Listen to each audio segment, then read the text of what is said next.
میں بہک سکوں یہ مجال کیا، میرا رہنما کوئی اور ہے۔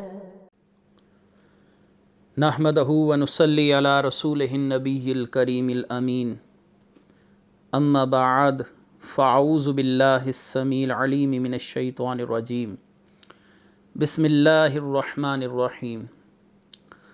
قال اللہ تبارک و تعالی فی القرآن الحکیم، ان اللہ وملائکتہ یصلون علی النبی یا ایہا الذین آمنوا صلوا علیہ وسلموا تسلیما۔ الصلاۃ والسلام علیک یا رسول اللہ، الصلاۃ والسلام علیک یا نبی اللہ، الصلاۃ والسلام علیک یا شفیع المذنبین وعلی آلک و اصحابک یا رحمۃ للعالمین۔ اللہ تبارک و تعالیٰ کی بے حد و حساب حمد و ثنا، نبی مکرم جان عالم وجہ تخلیق کائنات حضرت محمد مصطفیٰ صلی اللہ علیہ وآلہ وسلم اور آپ کے جمیع آل و اصحاب کی بارگاہ ناز میں انتہائی ادب، احترام اور تکریم کے ساتھ درود و سلام کے نذرانوں کے بعد، سامعین ذی وقار، میرے دینی اور یقینی دوستوں، بزرگوں اور بھائیوں، بحمدہ تعالی تفسیر اعجاز القرآن کے سلسلے میں آج کے درس کے ساتھ پھر ہم آپ کے پاس حاضر ہیں۔ آج سورہ البقرہ کے مجموعی طور پر 36ویں رکوع اور تیسرے پارے کے چوتھے رکوع کی تفسیر آپ کی خدمت میں پیش کی جائے گی۔ اللہ تبارک و تعالیٰ سے دعا ہے اللہ تعالیٰ ہم سب کو حق کی پیروی کرنے کی توفیق مرحمت فرمائے۔ اللہ تبارک و تعالیٰ قرآن کریم فرقان حمید میں ارشاد فرماتے ہیں، مثل الذین ینفقون اموالہم فی سبیل اللہ کمثل حبۃ انبتت سبع سنابل فی کل سنبلۃ مئۃ حبۃ واللہ یضاعف لمن یشاء واللہ واسع علیم۔ ان لوگوں کی مثال جو اپنے مال اللہ کی راہ میں خرچ کرتے ہیں اس دانے کی طرح ہے جس نے 7 بالیاں اگائیں، ہر بالی میں 100 دانے ہیں، اللہ اس سے بھی زیادہ بڑھائے جس کے لیے چاہے، اللہ وسعت والا علم والا ہے۔ انفاق فی سبیل اللہ کی راہ میں خرچ کرنا یقیناً بہت بڑی سعادت کی بات ہے، اور یہاں پر اللہ کی راہ میں خرچ کرنا کسی خاص جہت کے لحاظ سے نہیں بیان کیا گیا، بس کہا گیا جو اللہ کی راہ میں مال خرچ کرتے ہیں۔ اس کے اندر خواہ وہ صدقات واجبہ ہوں، صدقات نافلہ ہوں، یا کسی طریقے سے بھی اللہ کی راہ میں رقم خرچ کرنے کا معاملہ ہو، جہاد میں جانے والے مجاہدین کی مدد کرنا ہو، یا دین کی تعلیم حاصل کرنے والے طالب علموں کی مدد کرنا، معاونت کرنا مالی طور پر، وہ بھی اس مفہوم کے اندر داخل ہے۔ سب سے پہلے تو اس آیت مبارکہ کا دلچسپ شان نزول جو امام قرطبی رحمۃ اللہ علیہ نے بیان فرمایا۔ اصل میں یہ آیت مبارکہ 2 جلیل القدر صحابہ کرام سیدنا عثمان بن عفان رضی اللہ تعالی عنہ اور سیدنا عبد الرحمن بن عوف رضی اللہ تعالی عنہ، ان 2 حضرات کے لیے اس آیت مبارکہ کا نزول ہوا۔ جب نبی کریم صلی اللہ علیہ وآلہ وسلم نے غزوہ تبوک کا ارادہ فرمایا تو آپ صلی اللہ علیہ وآلہ وسلم نے لوگوں کو اللہ کی راہ میں خرچ کرنے پر ابھارا، ان کو اس بات پر آمادہ کیا کہ وہ اللہ کی راہ میں مال خرچ کریں۔ چنانچہ حضرت عبد الرحمن بن عوف، ان کے گھر میں 8000 درہم جو ان کی ملک تھے، ان کی ملکیت میں تھے، اس میں سے وہ 4000 درہم اللہ تعالیٰ کی رضا کے لیے نبی کریم صلی اللہ علیہ وسلم کی بارگاہ میں پیش کرتے ہیں اور فرماتے ہیں، یا رسول اللہ صلی اللہ علیہ وآلہ وسلم، یہ 4000 درہم میں اللہ تعالیٰ کو قرض دے رہا ہوں، یعنی اللہ تعالیٰ کی راہ میں خرچ کر رہا ہوں، اور 4000 درہم میں نے اپنے گھر والوں کے لیے ان کی ضروریات کے لیے رکھ دیے ہیں۔ حضرت عثمان غنی رضی اللہ تعالی عنہ نے نبی کریم صلی اللہ علیہ وآلہ وسلم کی خدمت میں بہت کثیر مال پیش کیا، اور آپ نے فرمایا کہ علیہ جہاز من لا جہاز لہ، جس کے پاس زیادہ سفر نہیں ہے اس مجاہد کو ذات سفر میں دوں گا۔ لہٰذا حضرت عثمان غنی رضی اللہ تعالیٰ عنہ اور حضرت عبد الرحمن بن عوف رضی اللہ تعالیٰ عنہ، آپ کے لیے نبی کریم صلی اللہ علیہ وآلہ وسلم نے بہت دعا کی، حتیٰ کہ صبح کے وقت ان آیات مبارکہ کا نزول ہوا۔ میں نے پہلے ایک بات عرض کی کہ ان آیات مبارکہ میں خرچ کرنا، خواہ واجب ہو نفل ہو، نیکی کی تمام صورتوں میں خرچ کرنا شامل ہے، اور اس کی آگے میں نے مختصر سی تفصیل عرض کر دی۔ کسی غریب کو کھانا کھلانا وہ بھی اس مفہوم میں داخل ہے، اس کے معنی میں شامل ہے۔ کسی کو کپڑے پہنانا، کسی غریب کو ادویات لے کر اس کی ضرورت کے مطابق دے دینا، راشن وغیرہ دلا دینا، کسی طالب علم کو کتابیں دلانا، کسی عالم دین کی خدمت کرنا، کوئی شفا خانہ بنانا، اور اسی مفہوم کے اندر جو اس دنیا سے پردہ کر گئے ہوں ان کے لیے ایصال ثواب کرنا، اور فقراء و مساکین اور غرباء کو ان کے ایصال ثواب کا کھانا کھلانا، یہ تمام کے تمام انفاق فی سبیل اللہ کے اندر شامل ہیں۔ لہٰذا یہ اللہ تعالیٰ کی رضا کا سبب ہے کہ جب آپ اللہ کی رضا کے لیے مال خرچ کریں تو اللہ تعالیٰ آپ سے راضی ہوگا، اور آپ کو اس کی جزا کیا دے گا۔ اللہ تبارک و تعالیٰ نے قرآن کریم میں اس کی مثال دی، کَمَثَلِ حَبَّةٍ أَنبَتَتْ سَبْعَ سَنَابِلَ فِي كُلِّ سُنبُلَةٍ مِّائَةُ حَبَّةٍ، کہ زمین سے ایک بیج سے ایک بال اگی اور اس یعنی کومپل نکلی، اس کے اوپر ایک سٹا ہے جس کے اندر 100 دانے۔ یعنی یہاں پر مثال یہ دی گئی کہ جس نے اللہ کی راہ میں ایک دانہ خرچ کیا یا ایک درہم خرچ کیا، اللہ اس کو 700 گنا کر کر واپس لوٹ آئے گا۔ امام مسلم رحمۃ اللہ علیہ نے صحیح مسلم میں یہ حدیث نقل کی کہ ایک شخص نے نقیل والی اونٹنی اللہ تعالیٰ کی راہ میں خرچ کی، تو آپ صلی اللہ علیہ وسلم نے فرمایا کہ تمہیں قیامت کے دن اللہ تعالیٰ 700 نقیل والی اونٹنیاں عطا فرمائے گا۔ دیکھیں یہاں پر بھی جزا جو ہے وہ 700 گنا بیان کی گئی، اور یاد رکھیے کہ یہ 700 گنا تک محدود نہیں۔ اللہ تعالیٰ نے فرمایا واللہ یضاعف لمن یشاء، یہ نہیں فرمایا کہ اللہ 700 کو دگنا فرما دے گا، اللہ تعالیٰ نے فرمایا کہ اللہ اس میں اور بھی بڑھا سکتا ہے اجر۔ تو اجر کا معاملہ حسن نیت، مال کے طیب ہونے، اور جس معاملے پر خرچ کیا گیا اس کی نوعیت کے لحاظ سے اس کا اجر مرتب ہوتا ہے۔ ایک اور حدیث مبارکہ سن لیجئے، پھر میں واللہ یضاعف لمن یشاء کی تفسیر کی طرف آتا ہوں۔ حضرت حریم بن فاتق رضی اللہ تعالیٰ عنہ فرماتے ہیں کہ نبی کریم صلی اللہ علیہ وآلہ وسلم نے ارشاد فرمایا، من انفق نفقۃ فی سبیل اللہ تضاعفت 700 ضعف، کہ جس شخص نے اللہ کی راہ میں خرچ کیا اور وہ اللہ کے ہاں 700 گنا تک بڑھ جائے گا۔ مزید ارشاد فرمایا اللہ تعالیٰ نے اسی آیت کا اگلا حصہ، واللہ یضاعف لمن یشاء، اللہ تعالیٰ اس سے بھی زیادہ بڑھا دیتا ہے۔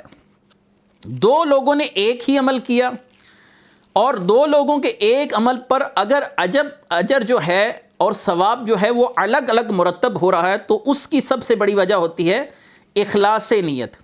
اگر کسی شخص نے اخلاص نیت سے اللہ کی راہ میں خرچ کیا تو اس وجہ سے بھی اللہ تعالیٰ اس کے ثواب میں اضافہ فرما دیتے ہیں۔ اور ایک مثال یہ بھی سمجھ لیجئے کہ ایک شخص غنی ہے اور اس نے کسی غریب کو کھانا کھلانے کے لیے 2 روٹیاں اس کو پیش کر دی۔ یہ ایک مثال ہے، اس سے آپ انشاءاللہ العزیز اس آیت مبارکہ کا مفہوم بڑی بآسانی سمجھ جائیں گے کہ ایک شخص نے جو غنی ہے کسی غریب کو 2 روٹیوں کا کھانا کھلایا۔ یقیناً اگر اللہ کی رضا کے لیے کھلایا تو اس کو اجر تو ملے گا، لیکن اگر یہی 2 روٹیاں کوئی غریب اور تنگ دست شخص اس شخص کو کھلاتا ہے جو ضرورت مند ہے اور اپنی ذات پر اس کی ذات کو ترجیح دیتا ہے، پہلا شخص تو غنی ہے تو غنی ہونے کے باوجود اللہ کی رضا کے لیے کسی کو کھلا رہا، یقیناً اجر کا مستحق ہے۔ لیکن جو تنگ دست ہے، جو مالی طور پر اتنی وسعت نہیں رکھتا جتنا پہلا شخص رکھتا ہے، تو اب وہ اگر اللہ کی راہ میں کسی شخص کو ایک روٹی بھی یا 2 روٹیاں کھلاتا ہے اس تنگ دستی کے عالم میں، یقیناً حسن نیت اور اپنی ذات پر دوسرے کو ترجیح دینے کی وجہ سے وہی عمل ہے، لیکن ثواب دوسرے کا زیادہ ہوگا۔ تو لہٰذا یہ اللہ تبارک و تعالیٰ نے جو ارشاد فرمایا واللہ یضاعف لمن یشاء، اللہ تعالیٰ اس میں مزید اضافہ فرما دیتا ہے جتنا وہ چاہتا ہے۔ سیدنا عمران بن حسین رضی اللہ تعالیٰ عنہ ارشاد فرماتے ہیں جو شخص اللہ کی راہ میں خرچ بھیج دے، یعنی کچھ مجاہدین جا رہے ہیں اور وہ کسی عذر کی وجہ سے نہیں جا سکتا، تو اب اس نے مجاہدین پر خرچ کیا تو اللہ تبارک و تعالیٰ 1 درہم کے بدلے اس کو 700 دراہم کا ثواب عطا فرمائے گا۔ اور اگر وہ خود مال خرچ کرنے کے ساتھ خود بھی اللہ کی راہ میں نکل جائے تو اللہ تبارک و تعالیٰ اسے ہر درہم کے بدلے 7 لاکھ درہم کا ثواب عطا فرمائے گا۔ 1 درہم کے بدلے 700 کا ثواب، اگر وہ درہم خرچ کر رہا ہے لیکن خود اس میں عملی طور پر شامل نہیں، اب اس نے اس میں ایفرٹ بڑھا دی، کوشش بڑھائی تو خود بھی شامل ہوا، اب وہی اجر جو اللہ تعالیٰ کی طرف سے 700 درہموں کی صورت میں اس کو دیا جا رہا تھا، اب وہ 7 لاکھ دراہم کی صورت میں بڑھ جائے گا۔ پھر آپ صلی اللہ علیہ وآلہ وسلم نے جب یہ حدیث مبارکہ بیان فرمائی تو یہی آیت مبارکہ پڑھی واللہ یضاعف لمن یشاء، رواہ ابن ماجہ، اس روایت کو امام ابن ماجہ نے روایت کیا۔ یہاں پر اللہ تبارک و تعالی نے پھر ارشاد فرمایا کہ الذین ینفقون اموالہم فی سبیل اللہ ثم لا یتبعون ما انفقوا منا ولا اذى لهم اجرهم عند ربهم ولا خوف علیہم ولا هم یحزنون۔ جو لوگ اللہ کی راہ میں اپنا مال خرچ کرتے ہیں پھر اپنا خرچ کرنے کے بعد احسان نہیں جتلاتے اور نہ تکلیف اور اذیت دیتے ہیں تو ان کا انعام ان کے رب کے پاس ہے، ان پر نہ کوئی خوف ہوگا نہ ہی وہ غمگین ہوں گے۔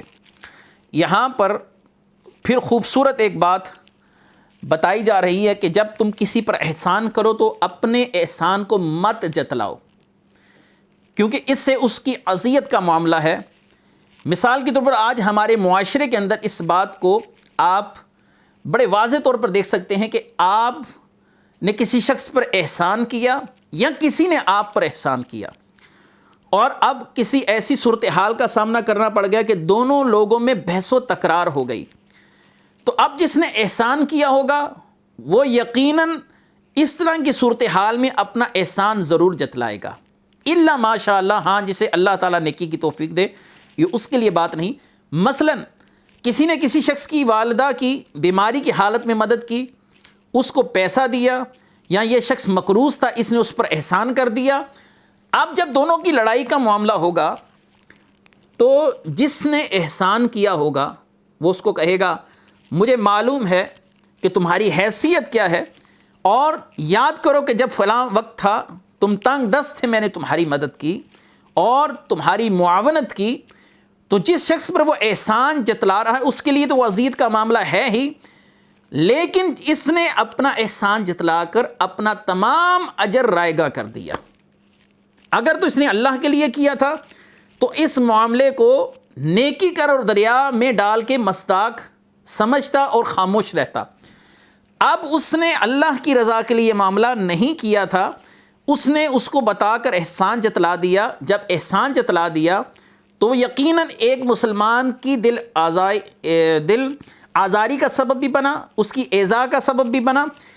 رسول اللہ صلی اللہ علیہ وسلم نے فرمایا من عزا مسلمن فقد عزانی، جس نے کسی مسلمان کو کسی طریقے سے بھی اذیت دی اس نے مجھ محمد کو اذیت دی، اور جس نے مجھے اذیت دی اس نے اللہ تعالیٰ کو اذیت دی۔ یہ ہمارے معاشرتی طبقات میں آپ یہ بات ضرور دیکھیں گے کہ جب 2 افراد کے آپس میں تلخ کلامی کی نوعیت بن جاتی ہے تو پھر وہ ایک دوسرے پر کیے ہوئے احسان جتلاتے ہیں۔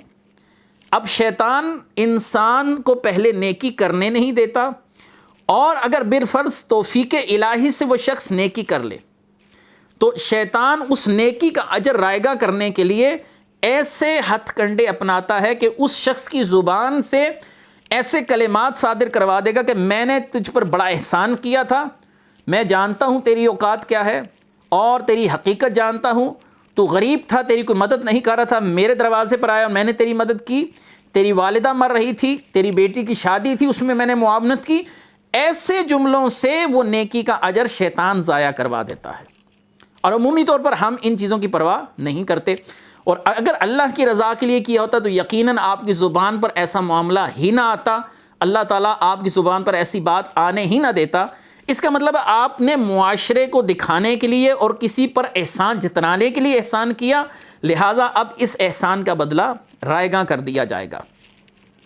اور ایک اور خاص بات اسی تناظر میں اللہ تبارک و تعالیٰ نے ارشاد فرمایا کہ جو اپنا احسان نہ جتلائیں، یعنی کسی پر انہوں نے احسان کر دیا کسی صورتحال میں، اب وہ احسان نہیں جتلاتے، تو اللہ تبارک و تعالی نے ان لوگوں کی قرآن کریم میں کیسے تعریف فرمائی۔ سورہ دحر اور آیت نمبر 9 ہے، اللہ تعالیٰ ان محبوبان بارگاہ لم یزل کا طریقہ بتاتے ہیں کہ وہ لوگوں کو جب کھانا کھلاتے ہیں ان پر احسان کرتے ہیں، تو اس کا مقصد کیا بتاتے ہیں؟ انما نطعمکم لوجہ اللہ لا نرید منکم جزاء ولا شکورا، یعنی وہ غریب پر جب احسان کرتے ہیں، اس کو کھانا کھلاتے ہیں، تو کہتے ہیں ہم نے صرف رضا الہی کے لیے کھانا کھلایا، ہم تم سے کوئی بدلہ یا شکریہ نہیں چاہتے۔ یاد رہے کہ یہ آیت مفسرین کے بقول اہل بیت کے لیے اتری، مولا علی کرم اللہ وجہ الکریم، سیدہ فاطمہ الزہرا سلام اللہ علیہا وغیرہ کے لیے اس آیت مبارکہ کا نزول ہوا۔ انشاءاللہ مقررہ مقام پر پھر اس پر تفصیل سے گفتگو کی جائے گی۔ یہاں پر اللہ تعالیٰ نے اپنے محبوب بندوں کا طریق بیان کیا کہ وہ کہتے ہیں لا نرید منکم جزاء ولا شکورا، ہم تم سے کوئی جزا نہیں چاہتے، تم سے کوئی شکریہ نہیں چاہتے کہ آپ لوگوں کے سامنے ہمارے مشکور ہو جائیں، ہم نے یہ کام کس لیے کیا؟ لوجہ اللہ، صرف اللہ کی رضا کے لیے، اللہ کی رضا کے لیے ہم نے یہ کام کیا۔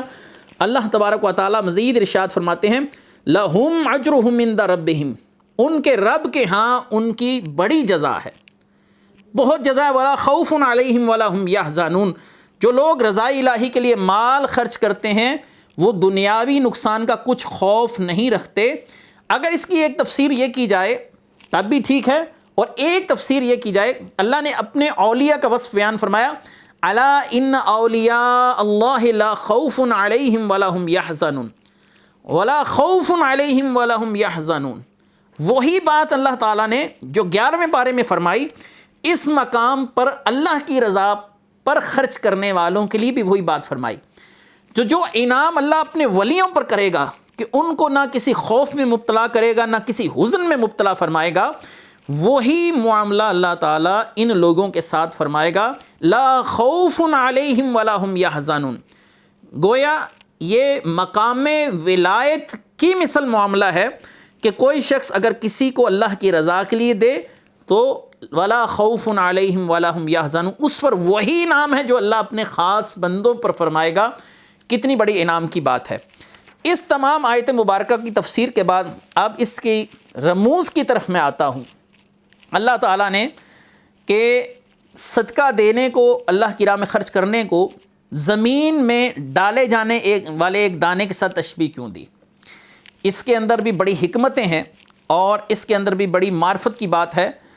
جب کوئی شخص زمین کے اندر دانہ ڈال دیتا ہے تو وہ بظاہر اس کی نظروں سے پوشیدہ ہو جاتا ہے، لیکن ایک وقت کے بعد اسی دانے سے پونپلیں نکلتی ہیں، بالیاں نکلتی ہیں، ان پر سٹا لگ جاتا ہے، ان پر پھل اور پھول لگ جاتے ہیں۔ ایسے ہی جو شخص اللہ کی راہ میں دیتا ہے بظاہر وہ خرچ کر رہا ہے، وہ پیسہ اپنے ہاتھ سے لگا رہا ہے، اس کے ہاتھ سے جا رہا ہے، جیسا کہ دانہ پھینکنے والے کے ہاتھ سے دانہ زمین کے اندر جا کر گم ہو جاتا ہے، لیکن ایک وقت پر اللہ تعالیٰ اس کی جزا اس کو کس حد تک واپس لوٹاتا ہے۔ ایسے ہی اللہ تعالیٰ اس کی جزا اس کو ایک وقت معین پر ممکن ہے کہ دنیا میں بھی اس کو اس کی جزا عطا فرما دے اور آخرت میں بھی اللہ تعالیٰ اس کی جزا عطا فرما دے۔ دوسرا یہ ہے کہ آپ نے دیکھا ہوگا کہ جب دانہ زمین میں بویا جاتا ہے، زمین کی زرخیزی اور کسان کی محنت اسی دانے سے پھل اور پھول لانے کے اندر بڑی ہی برکت والا معاملہ کر دیتی ہے۔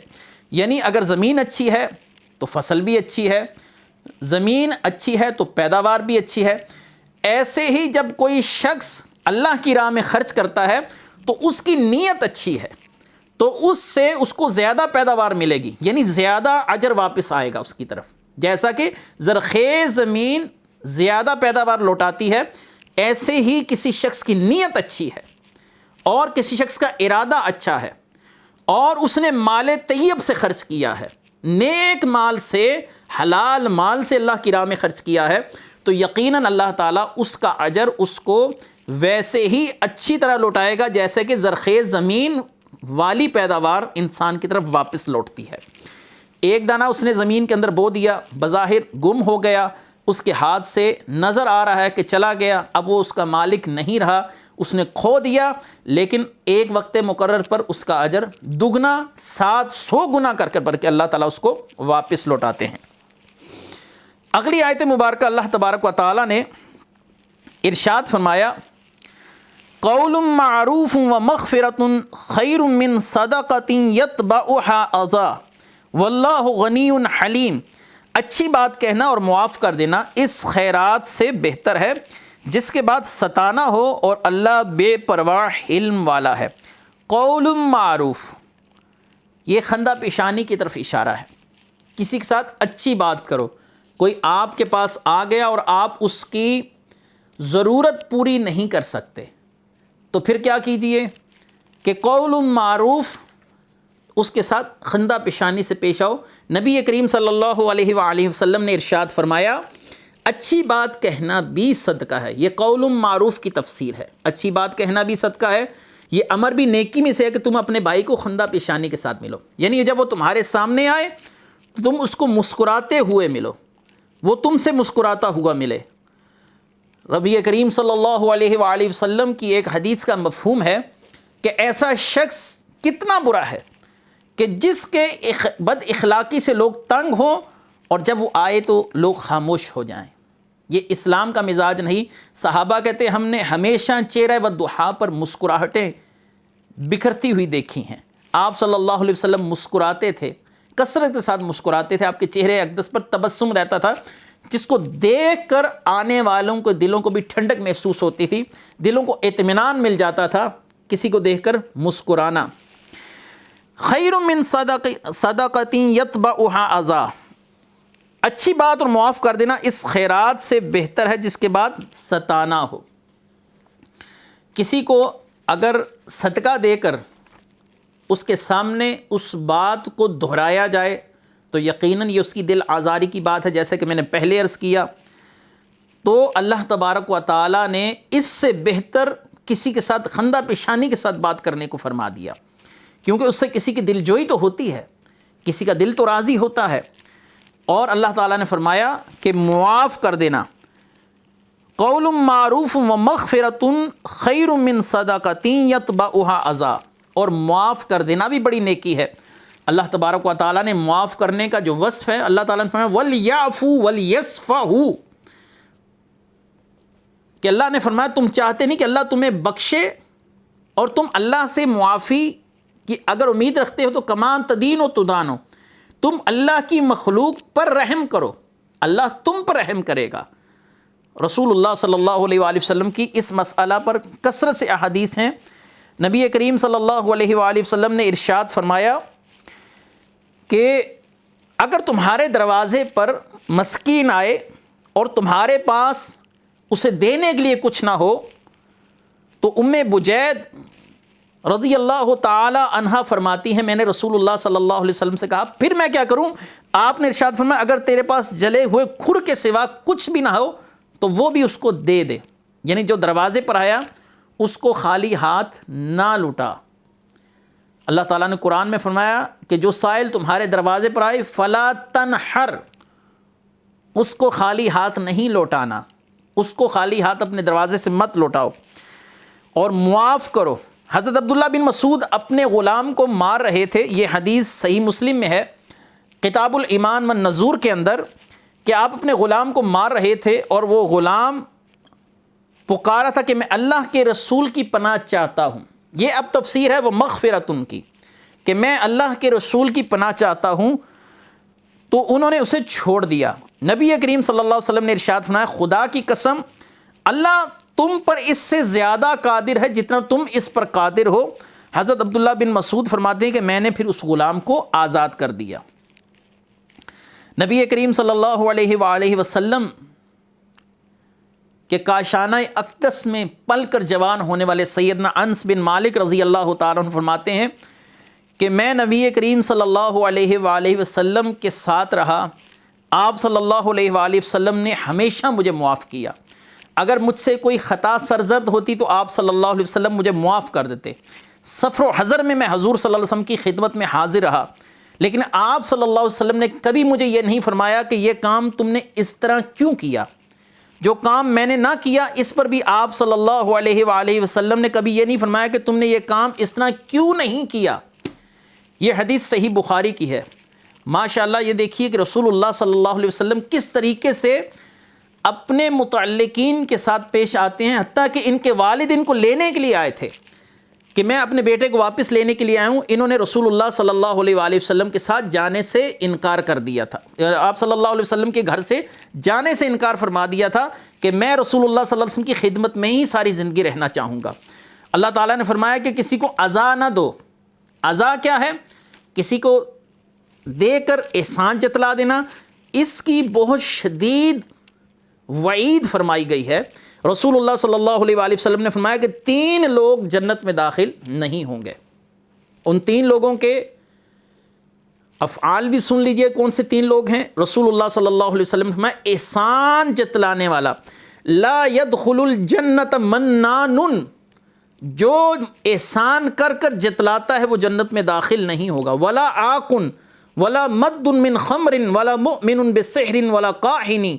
آپ صلی اللہ علیہ وسلم نے فرمایا احسان جتلانے والا، والدین کا نافرمان، شراب پینے کا عادی، جادوگری پر ایمان رکھنے والا، نجومی وغیرہ، یہ لوگ جنت میں نہیں جائیں گے۔ اور جو یہ آیات ہیں، ان آیات کا میں نے آپ کے سامنے پہلے عرض کیا کہ بنیادی طور پر شان نزول حضرت عثمان غنی اور حضرت عبد الرحمن بن عوف رضی اللہ تعالیٰ عنہ کی ذات مقدسہ ہے۔ رسول اللہ صلی اللہ علیہ وآلہ وسلم نے جب حضرت عثمان غنی سے مال لیا تو آپ اس مال کے اندر اپنا ہاتھ ڈال کر اس مال کو الٹ پلٹ کر دیکھ رہے تھے اور کہہ رہے تھے یا باری تعالیٰ عثمان سے راضی ہو جا۔ میں عثمان سے راضی ہو گیا، اور فرمایا کہ آج کے بعد کوئی عمل عثمان کو نقصان نہیں دے سکے گا۔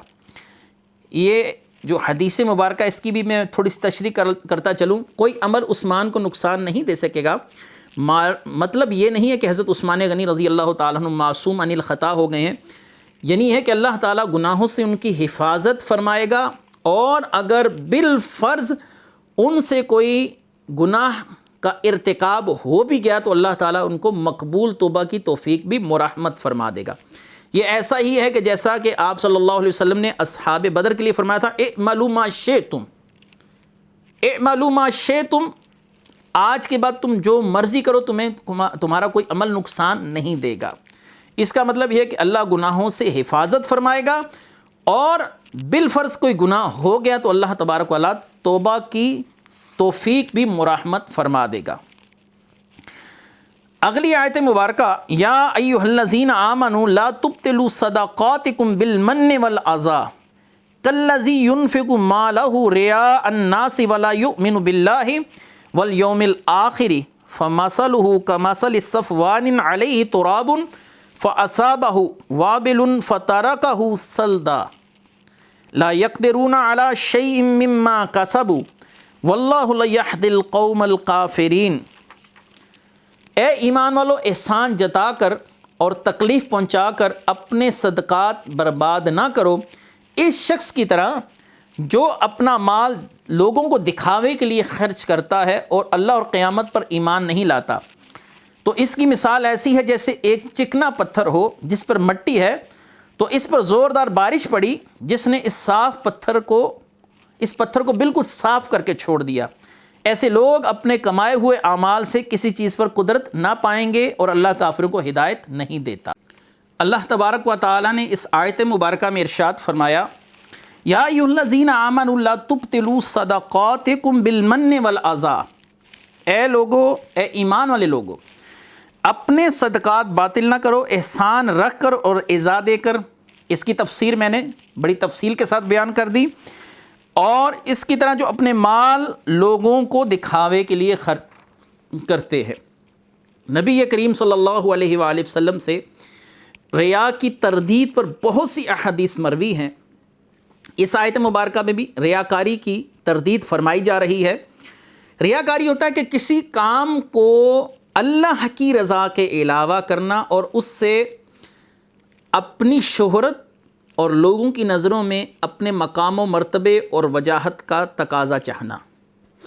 آپ یہ چاہیں کہ لوگ میری تعریف کریں، لوگ میری واہ واہ کریں، لیکن مقصد یہ ہو کہ لوگ تعریف کریں گے، لوگوں میں ناموری ہوگی، مقصد اللہ کی رضا نہ ہو۔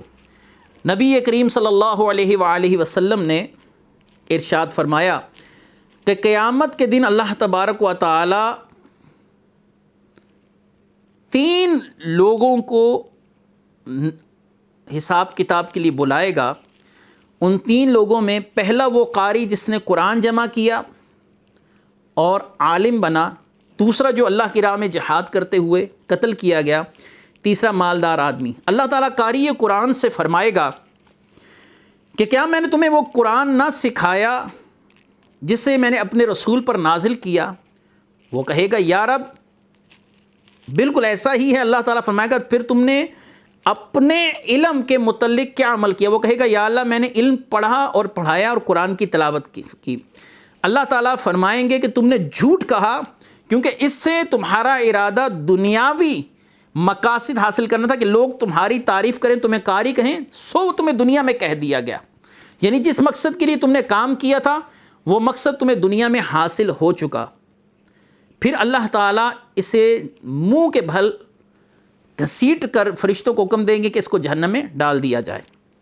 اسی طرح مالدار کو بلایا جائے گا، کیا میں نے تجھے دنیاوی مال میں وسعت عطا نہیں فرمائی تھی اور تو کسی کا محتاج نہ تھا؟ وہ کہے گا ہاں ہاں یا اللہ بالکل ایسا ہی ہے۔ تو نے اپنے مال کا کیا کیا؟ وہ کہے گا ہر وہ راستہ جس پر میں نے خرچ کیا تیری رضا کے لیے یہ معاملہ کیا۔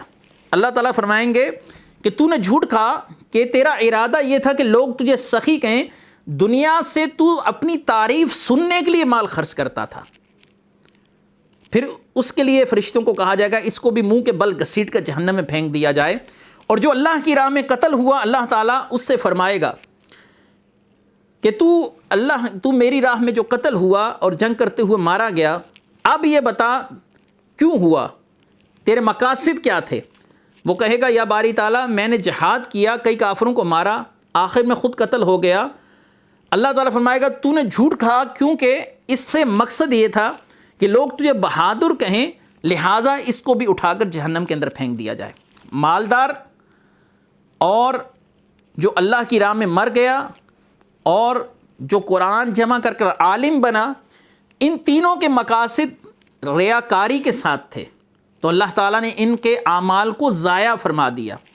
اور اللہ تبارک و تعالیٰ نے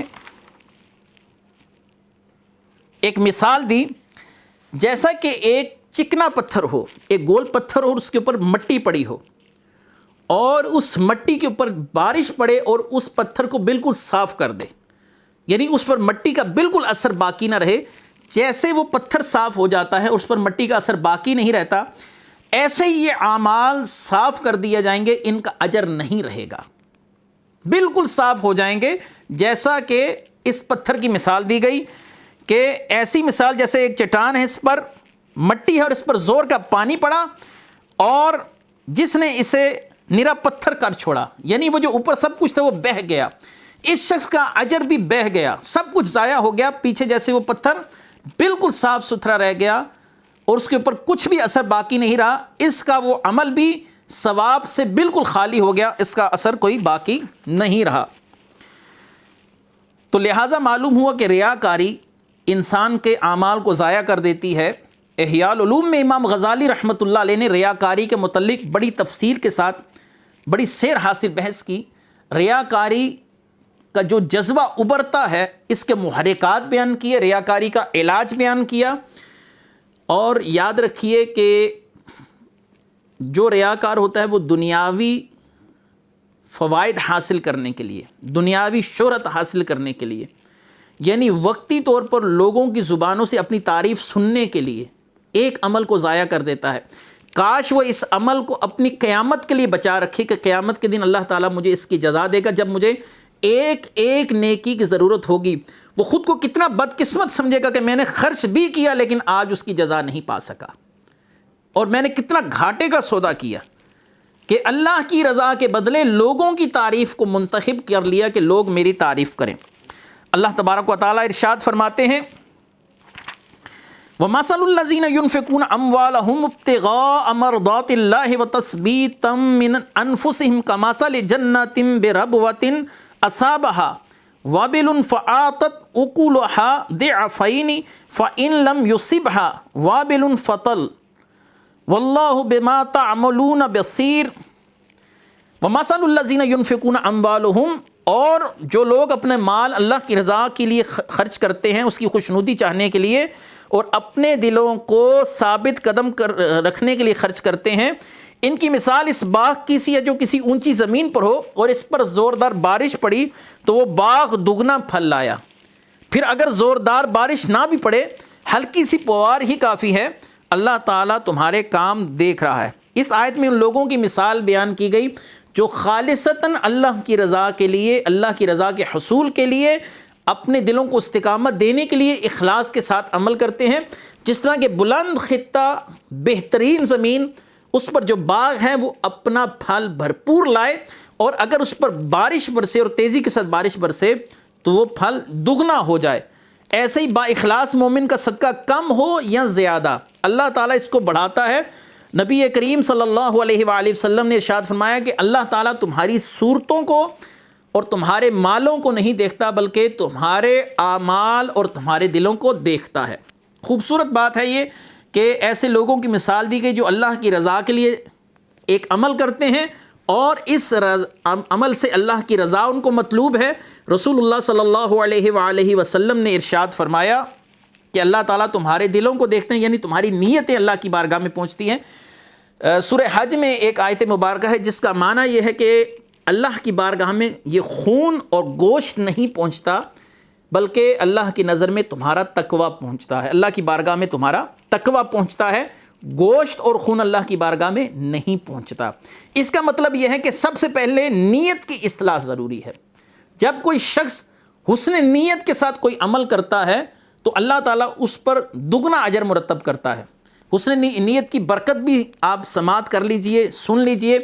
ایک شخص اللہ کی راہ میں حسن نیت کے ساتھ ارادہ کرتا ہے، اخلاص کے ساتھ ارادہ کرتا ہے کہ میں جہاد کروں گا اور اللہ کی راہ میں مارا جاؤں تاکہ اللہ تعالیٰ کی بارگاہ میں سرخرو ہو کر پہنچوں۔ اب وہ شخص حسن نیت کے ساتھ یہ ارادہ کر چکا، لیکن اگر اس کا انتقال اپنے بستر مرگ پر ہوا، یعنی وہ بیماری کی حالت میں دنیا سے گیا، تو اللہ تعالیٰ اس کو پھر بھی شہداء کا اجر عطا فرمائے گا، کیونکہ اس نے نیت اللہ تعالیٰ کے لیے اخلاص کی۔ اور وہ شخص جس کی نیت میں فطور ہے، اس شخص کا عمل اگرچہ دیکھنے میں کتنا ہی بلند ہو لیکن اللہ کی بارگاہ میں وہ عمل قطعاً کسی حیثیت کا حامل نہیں ہوتا۔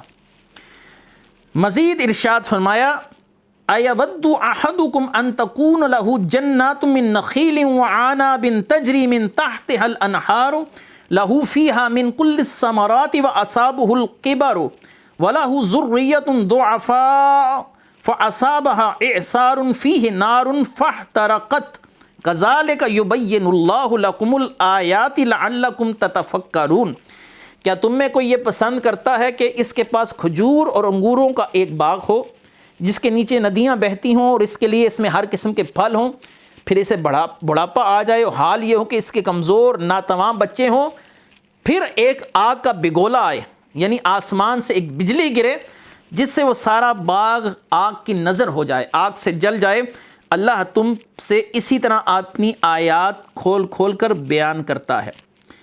غور و فکر کیجئے کہ ایک شخص بوڑھا ہے اور وہ کمانے پر قادر نہیں، اب اس کا آخری سہارا وہی باغ ہے، اور وہ اس کا ہی محض سہارا نہیں بلکہ اس کے بچوں کا بھی سہارا ہے۔ تو اب یہاں پر آپ اندازہ کر سکتے ہیں کہ اس باغ کی اہمیت اس بوڑھے شخص کے لیے اور اس کے چھوٹے بچوں کے لیے کتنی ہوگی، جو ابھی تک کمانے پر قدرت نہیں رکھتے، چھوٹے ہیں اور وہ ابھی تک انحصار اپنے باپ پر کیے ہوئے ہیں، اور باپ ہو گیا ہے بوڑھا۔ بچے چھوٹے ہیں اور باپ بوڑھا ہو گیا اور یہ اس پر انحصار کیے ہوئے ہیں، اور وہ خود بھی کچھ نہیں کما سکتا، اور اس حالات میں ان کے پاس ایک باغ ہے جو پھلوں سے لدا ہوا ہے۔ تو خود سوچئے کہ اس کے لیے وہ باغ کتنی امیدوں اور کتنی خواہشوں کا مرکز ہوگا کہ میرا سب کچھ اسی سے ہی چلے گا، اور میرا جو کچھ بھی ہے آخری سہارا یہی تو باغ ہے۔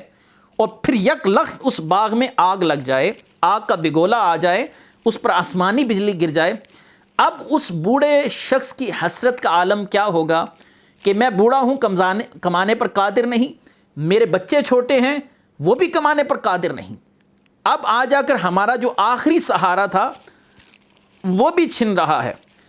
تو یہ عالم ہوگا اس شخص کا جس نے ریاکاری کے ساتھ عمل کیے۔ اللہ کی بارگاہ میں آخری سہارا اس کے نیک اعمال ہی ہوں گے، لیکن جب وہ رائے گاہ جائیں گے تو اس شخص کی حسرت و یاس کا عالم کیا ہوگا، اس کی ندامت کا عالم کیا ہوگا، وہ کتنا پریشان ہوگا کہ بہت کچھ بھی کیا، سب کچھ کیا، لیکن آج اللہ کی بارگاہ میں یہ معاملہ میرے لیے باعث نجات نہ ہو سکا۔ کتنی خوبصورت مثال قرآن کریم نے دی۔ اللہ تعالیٰ قرآن کریم میں مثالیں وہ دیتے ہیں جو معاشرتی طور پر ہماری آنکھوں کے سامنے سے اکثر اوقات گزرتی ہیں۔ ان مثالوں کو دینے کا سبب ایک عام انسان تک اس معاملے کی افادیت، اس معاملے کی اہمیت پہنچانا ہوتا ہے۔ جو شخص دین سیکھنا چاہ رہا ہے، جو شخص دین پر عمل کرنا چاہ رہا ہے، اس کے لیے دین کو آسان کیا جا رہا ہے کہ علماء کرام ان کو ایسی ایسی مثالوں سے باتیں سمجھا دیں تاکہ یہ سمجھ سکیں اس شخص کی حسرت کا عالم۔ اب آپ جان سکتے ہیں، ذرا معاشرتی طور پر اس صورتحال کو ذہن میں رکھیے کہ بوڑھا شخص ہو، چلنے پر قادر نہیں، بہت بوڑھا ہے، لاغر ہے، کمزور ہے، بیمار ہے، بچے ناتواں ہیں۔ اب ان حالات میں آ جا کر جو آخری سہارا ہے وہ بھی اس شخص سے نکل جائے تو اب اس کے پاس کیا رہے گا؟ یقیناً کچھ نہیں رہے گا۔ جو اس کی ندامت اور حسرت کا عالم ہوگا وہی روز محشر ریاکار کا ہوگا۔ بہت کچھ کیا، سب کچھ تھا، لیکن قابل قبول نہیں ہوا۔ اسی لیے عارف کھڑی شریف رحمۃ اللہ علیہ ایک شعر میں فرماتے ہیں کہ لوئے لوئے پرلے کڑیے جے کر پانڈا پرنا، شام ہوئی نت شام محمد کر چاندی نو ڈرنا۔ سر پر گھڑا رکھ کر جو عورت اپنے گھر تک پہنچ جاتی ہے، اصل میں کامیاب وہی عورت سمجھی جاتی ہے کہ پانی بھر کر لے آئی۔ سر پر برتن تو ہے لیکن ابھی گھر تک آپ پہنچے نہیں، یعنی آپ کے سر پر نیکیوں کا ٹوکرا تو ہے لیکن آپ ابھی تک منزل تک نہیں پہنچے۔ راستے میں شیطان آپ کو پھسلا سکتا ہے، وہ برتن آپ کے سر سے نیچے گر سکتا ہے، ٹوٹ سکتا ہے۔ آپ کی ساری محنت یعنی سر پر خالی برتن رکھ کر اس پانی کے مقام تک جانا، وہاں سے پانی بھر کر واپس آنا، اور اس راستے تک جہاں پر آ کر وہ برتن ٹوٹا، آپ نے صعوبت اٹھائی، مصیبت اٹھائی، پریشانی اٹھائی، اب وہ برتن ٹوٹ گئے تو آپ کو کتنی حسرت و ندامت ہوگی۔ یہی معاملہ ہے کہ سرم پر اعمال کا بار ہوگا۔ انسان جب اللہ کی بارگاہ میں پہنچے گا تو اللہ تعالیٰ ان اعمال کو رائے گاہ کر دے گا کہ ان میں ریاکاری کی نیت شامل تھی، ان میں دکھلاوے کی نیت شامل تھی، میری رضا کے لیے تو نے کچھ نہیں کیا، تو نے لوگوں سے واہ واہ سننے کے لیے عمل کیا، تجھے دنیا میں لوگوں نے واہ واہ بھی کہہ دی، اب تو مجھ سے کسی چیز کی جزا مت طلب کر۔ اس لیے اللہ تبارک و تعالیٰ نے ریاکاری کو شرک اصغر بنایا ہے۔ نبی کریم صلی اللہ علیہ وآلہ وسلم نے فرمایا مجھے اپنی امت پر یہ خوف نہیں ہے کہ یہ بت پرستی کرے گی، بتوں کو سجدے کرے گی، یہ حدیث کا مفہوم ہے۔ ہاں شرک اصغر میں مبتلا ہوگی کہ اپنا عمل دوسروں کو دکھانے کے لیے کریں گے کہ لوگ جان جائیں کہ یہ کتنا نیک شخص ہے۔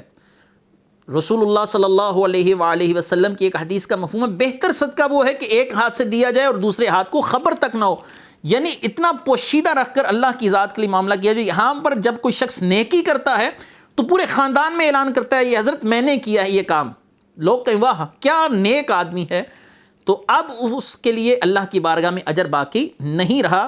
جیسا اس شخص سے ناتواں کا اللہ تعالیٰ نے معاملہ بیان فرمایا، ایسے ہی اس شخص کے لیے حسرت والا معاملہ ہوگا۔ اللہ تعالیٰ اپنی اخلاص کے لیے ہمیں عمل کرنے کی توفیق مرحمت فرمائے۔